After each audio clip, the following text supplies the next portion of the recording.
tidak ada mineral lain. Nah, itu akan menjadi sangat baik. Misalnya adalah anoda, ini adalah katoda. Nah, kurang lebih seperti itu. Seringkali untuk menghasilkan produk akhir dengan kemurnian yang tinggi, diperlukan larutan dengan kemurnian yang sangat tinggi pula. Ya tentu ya, kalau ingin hasil akhir emas, misal AU 99,9%, ya, maka larutan ini harus betul-betul murni ya. Kalau tidak dapatkan AU 99,9%, ya. Ini emas antam dikenal 4-9 ya.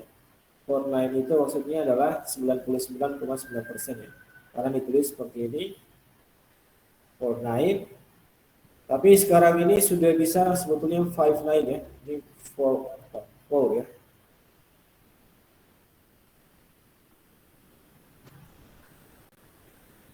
Bisa 5-9 ya. Jadi sekarang di dunia bisa 5 angka ya, 1, 2, 3, 4, 5 ya. Bisa 5-9 ya. Tapi di Antam masih, atau mungkin baru teknologinya baru 9 angka ya. 9 angka artinya 9 apa? 4 angka 9, 99,99%. Kalau 5 angka adalah seperti ini ya. Anda juga bisa bedakan, bisa bandingkan harga emas perhiasan dengan harga emas yang murni yang dari Antam. Itu sangat berbeda sekali selisihnya. Saya juga kemarin sudah buktikan, ternyata memang cukup jauh selisih harga ya. Oke, lalu beberapa cara yang dilakukan untuk melakukan pemurnian ya, atau solution purifikasi. Di antaranya adalah absorpsi dengan karbon aktif. Ini paling sering untuk pengolahan biji emas dan biji perak. Lalu ada solvent extraction, tadi di awal slide, atau kita kenal sebagai ekstraksi pelarut. Lalu ada resin penukar ion. Nah, ini juga kurang lebih sama ya, cara absorpsi sama resin. Namun ada beberapa kelebihan daripada resin mungkin yang bisa menyebabkan dia lebih layak dipakai untuk menggantikan karbon aktif ya. Namun ya ada juga kelemahannya, harganya mahal dan seterusnya. Lalu ada namanya presipitasi dengan logam atau kita kenal sementasi ya. Kita korbankan logam lain supaya dia mengendap. Sementara logam yang kita tambahkan itu akan larut ya. Misal proses sementasi emas ya. Jadi emas di dalam larutan AU CN 2-min. Ini larut ya di dalam larutan. Jadi kita punya tangki pelinggian. Ada agitator misal, agitator. Ini ada biji. Kemudian nanti larutannya adalah AU CN 2-min ya. Kalau kita menggunakan cyanida. Kita akan tambahkan dengan zinc ya. Hasilnya menjadi CN 2-min, artinya zinc-nya menjadi larut plus AU ya. AU-nya mengendap ya. Jadi nanti ada endapan-endapan, itu adalah endapan emas. Itulah yang dipanen ya, yang dijual lagi ya. Lalu ada presipitasi dengan gas ya. Kita menambahkan gas, misal gas H2S, lalu nanti terbentuk presipitat atau endapan. Nah, itu biasanya adalah material berharganya. Oke, lalu absorpsi dengan karbon aktif ya. Karbon aktif biasanya sifatnya adalah amorf ya. Anda sudah pelajari kristal dan mineral ya. Jadi tahu ada material kristal, ada amorf, dan seterusnya. Jadi karbon aktif adalah amorf, tidak mempunyai struktur atom yang teratur, seperti material karbon lain, misalnya grafit dan diamond ya. Kemudian bisa dibuat dari beberapa material, seperti batu bara, ya ini yang lebih umum dipakai, batok kelapa, sebetulnya juga bisa, namun ditambah kadang-kadang cukup jarang. Lalu kayu juga bisa ya. Nah, ini karena tidak ada Saya tidak bisa merekam seperti dulu ya. Jadi kalau misalnya Anda ada pertanyaan, silakan Anda rekam sendiri ya. Ini tidak seperti dulu lagi ya. Atau Anda menggunakan perekaman dari laptop Anda ya, sehingga Anda bisa share sendiri. Oke, lanjut. Ini suara saya masih kedengaran ya? Masih, Pak. Ya, pembuatan karbon aktif ini dapat melalui proses pemanasan ya. Jadi material karbon bisa batu bara, bisa kayu, bisa batok kelapa ya. Disesuaikan dengan kapasitas ya. Kenapa batu bara sering dipakai? Karena batu bara melimpah ya. Tapi kalau batok kelapa juga mungkin melimpah, tapi kurang bisa memenuhi ya. Ini dipanaskan pada temperatur 600 derajat Celcius tanpa kehadiran oksigen ya. Atau bisa reaksi antara 400 sampai 800 derajat Celcius sehingga terbentuk material yang poros ya, atau porositasnya tinggi. Porositas ini artinya banyak pori-pori atau lubang-lubang seperti ini ya. Ini lubang-lubangnya ini mungkin kasat mata, di bawah mikroskop maka akan terlihat lubang-lubang seperti ini. Lubang-lubang inilah yang akan menangkap material ya, nanti emas, torak akan tertangkap di pori-pori ini ya. Dan pori-porinya ini semakin banyak pori-porinya maka semakin baik ya. Jadi biasanya untuk melihat kualitas daripada karbon aktif dihitung luas permukaan ya, luas permukaan yang menunjukkan banyaknya pori-pori ya. Semakin luas permukaan maka pori-porinya semakin besar ya. Dihitung berapa luas permukaan per sentimeter kuadrat ya. Ini adalah contoh dari coconut karbon ya. Berarti karbon dari kelapa. Hal ini adalah kira-kira pori dalam karbon aktif ya. Jadi karbon aktif itu sebetulnya karbon yang diaktifkan ya. Jadi activated karbon. Ya mungkin juga dipakai dalam industri farmasi untuk yang pencuci muka atau apapun itu, kurang lebih fungsinya sama. Tapi untuk ditambang tentu tidak boleh ada karakteristik lain yang diperlukan supaya dia bisa dipakai untuk di industri pengolahan ya, mineral. Misalnya harus keras, tidak gampang abrasi ya. Misal kalau dia kurang keras, terabrasi ini dari activated karbon pecah misalnya, maka bisa terbuang di tailing ya. Jadi kalau misalnya di Pongkor ya. Jadi kalau Anda pergi ke Pongkor menggunakan proses pengolahan yang kita kenal carbon in leach. Jadi ini misal tangki perindian, di dalamnya ada agitator, bisa cuma satu, bisa bertingkat. Lalu ada biji ya, biji itu ukurannya sangat halus ya, sudah dihaluskan, mungkin bisa 200 mesh. Lalu ada arang aktif ya, arang aktif ukurannya lebih besar ya, mungkin 1 mm, sehingga akan lebih nampak ya. Ini adalah batu bara yang dipakai ya.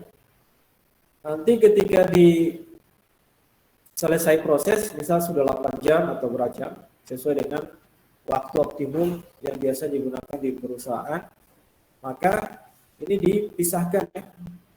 Proses pengambilan karbon aktifnya biasanya dipakai jaring ya, atau kayak semacam saringan.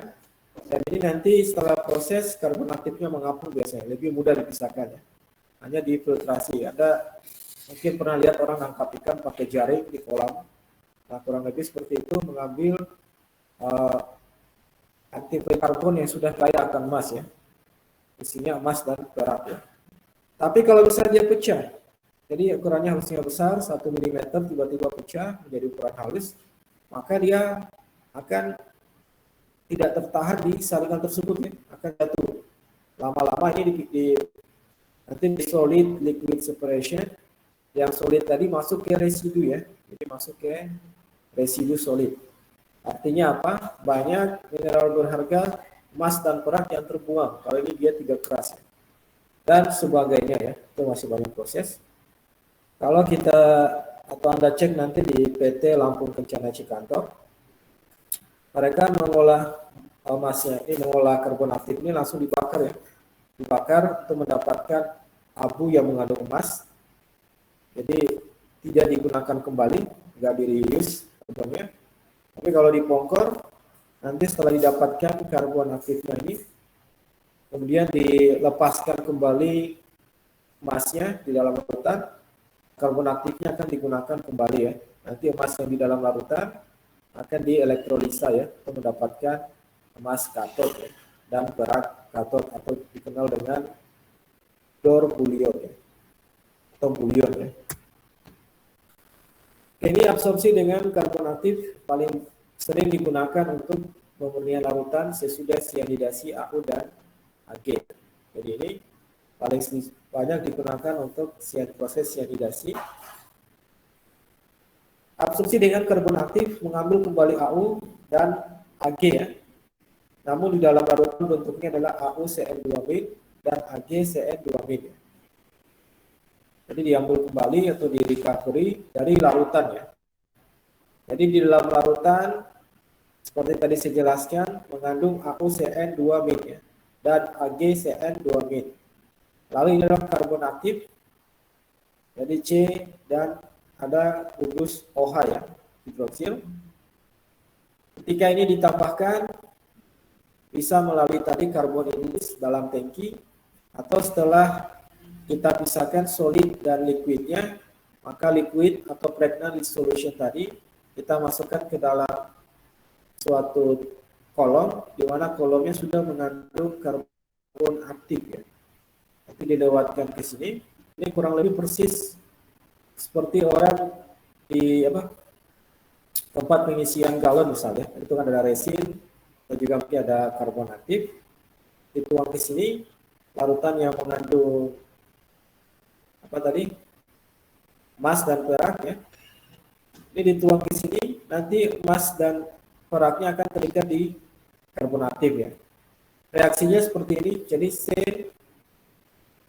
dari karbon aktif kemudian akan mengikat AU ya, CN2, lalu melepaskan gugus hidroksilnya. Ini dikenal dengan proses loading ya. Nah, setelah nanti kita dapatkan karbon aktif yang kaya akan emas dan perak, bagaimana kita mengambil emas daripada yang terperangkap dalam karbon aktif? Maka kita kenal namanya stripping ya. Stripping atau pelepasan kembali.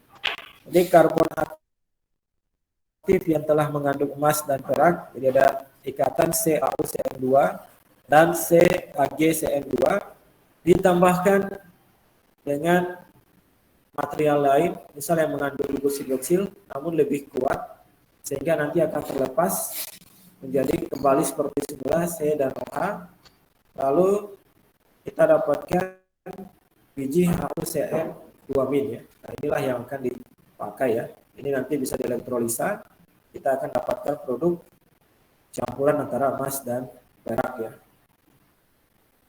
Ini ada penjelasannya, stripping itu adalah desorpsi atau pelepasan kembali daripada AU ya dan Ag. Jadi ada absorpsi, ada desorpsi ya. Kalau absorpsi penyerapan, desorpsi kita lepaskan kembali ya. Jadi kita lepaskan AU Ag dengan cara mencucinya dengan larutan tertentu, bisa menggunakan etilen ya, atau propilen glikol, atau dan kaustik soda ya. Ingat proses penelitian emas, atau kalau belum Anda dapatkan, nanti kita dapatkan pada pertemuan penelitian emas di materi ini. Jadi penelitian emas itu harus basah ya, pH-nya 9-11, maka di sini menggunakan soda kaustik ya, kaustik soda, supaya emas dan peraknya bisa larut ya.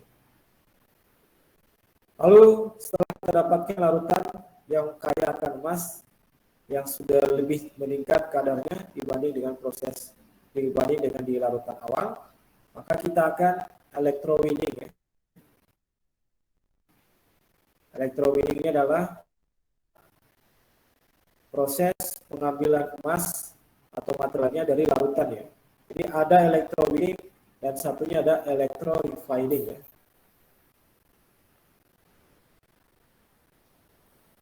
Jadi kalau electrowinning mengambil mineral berharga dari larutan, kalau electrorefining dari padatan ke padatan ya. Misal ini nanti adalah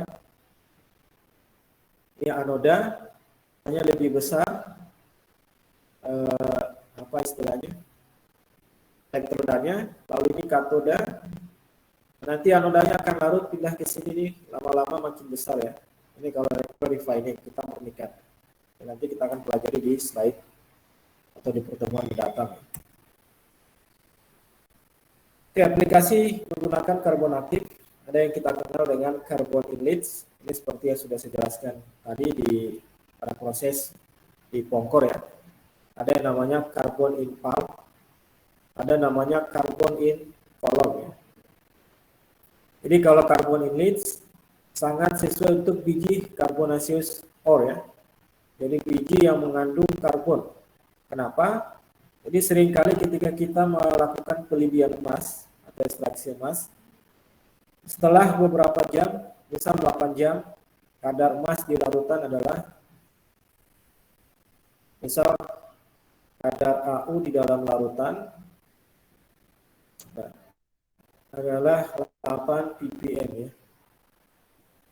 Ini setelah T sama dengan 8 jam.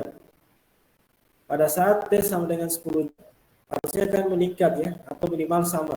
Tapi ternyata AU di dalam larutan menjadi turun sebanyak 6 ppm ya. Ada sebanyak 2 ppm yang hilang.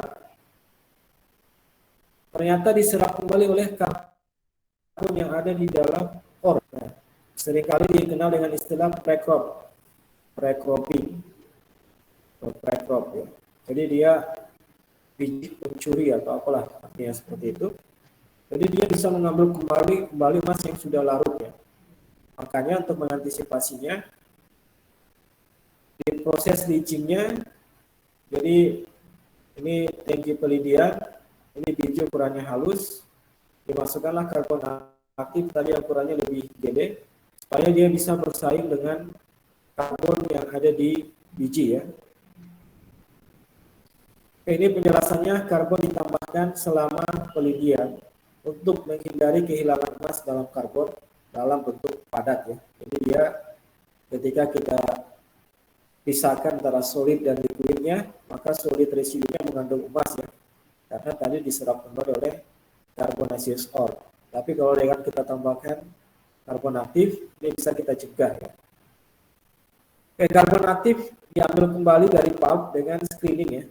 Ya, penyaringan, biasanya penyaringan manual, atau bisa juga kita menggunakan mesin ya, yang sudah ada screennya.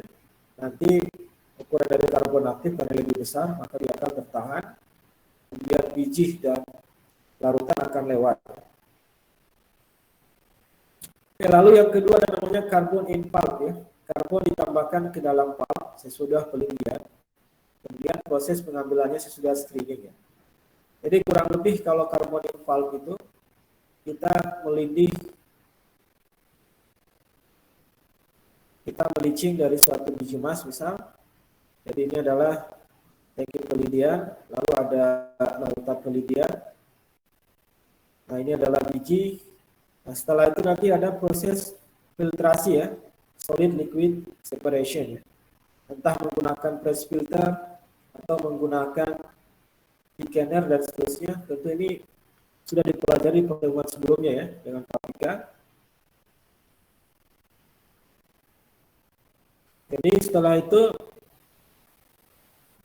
kita pisahkan solid dan liquidnya ya, maka kita akan dapatkan larutan atau liquid ya, yang mengandung mineral berharga yang kita kenal sebagai PLS tadi, platinum lead solution. Nah inilah yang dilewatkan atau ditambahkan karbon aktif ya, kita kenal karbon in pulp ya. Nanti di sini baru ditambahkan. Kalau tadi di proses awal sudah ditambahkan karbon ya. Oke, proses karbon in pulp untuk ekstraksi AU ya.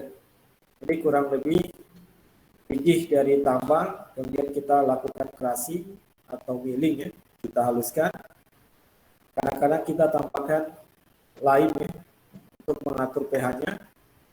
Lalu kita pisahkan, kita kurangi airnya menggunakan thickening ya. Jadi kalau ada masih ingat yang apa diajarkan di pertemuan sebelumnya, pasti akan menjelaskan bahwa kalau kita filter hasilnya adalah padatan dan liquid. Tapi kalau thickening ya sama juga padatan dan liquid, tapi ini nggak betul-betul padatan ya. Ini biasanya lumpur hasilnya, slurry ya. Ini adalah slurry dengan liquid. Nah, slurry dan liquidnya dimasukkan ke dalam tangki pelindian, lalu ditambahkan cyanida, ditambahkan juga udara ya. Jadi udara, lalu kadang-kadang ada penambahan oksigen ya.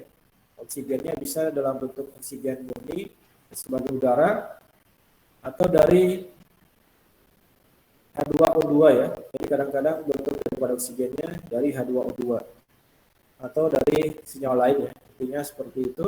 Kita perlu oksidator kalau proses pelindian emas. Setelah